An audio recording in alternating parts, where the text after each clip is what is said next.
I had a son that was going to school at San Diego State University, and he called me and he said, "Mom, I've got the worst headache." He says, "I'm projectile vomiting all over my apartment." And I said, "Get to the hospital."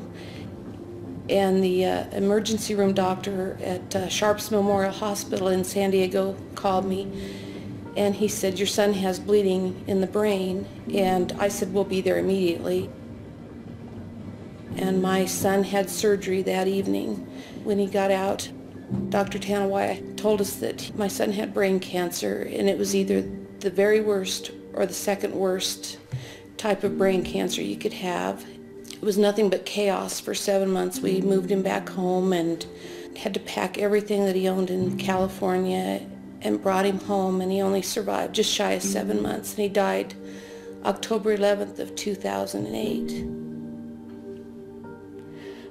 August 7th of 2009, I typed in cancer clusters, and I saw SDSU, San Diego State University Brain Cancer Cluster. And I read this article over and over, and I think it put me in shock, and I ended up on the floor for the rest of the day. But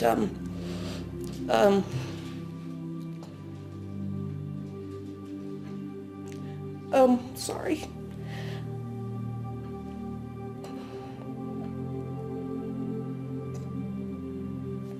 I realized they were talking about my son, so I immediately started contacting SDSU, the administration, and I felt myself just being bounced around. Nobody wanted to deal with me.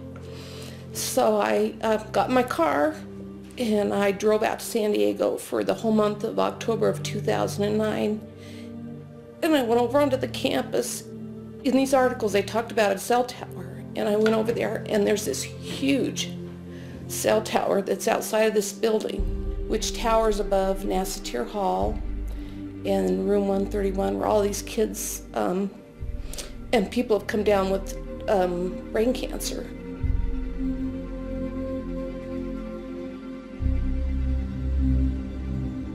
My son, Rich Farver, died October 11th of 2008, and he was in Nassatir Hall, room 131.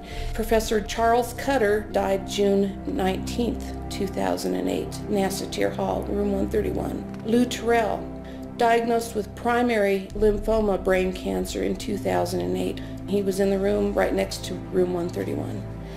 Dwight Anderson died in 2008, Nassatir Hall. Miss Laurel Amtower died August 29th of 2010. Richard Funston died, and he was also located in Nassatir Hall, room 131. I just think that this wireless stuff, we just need to get a handle on it and warn the public. But I just want parents to know, and I want kids to know that these are very dangerous, and these are on many, many college campuses. A reporter from the San Diego Tribune that I had contacted actually called me at home, and he said, "This story will never get out in San Diego." And I said, "Why?" And he said, "Because of money."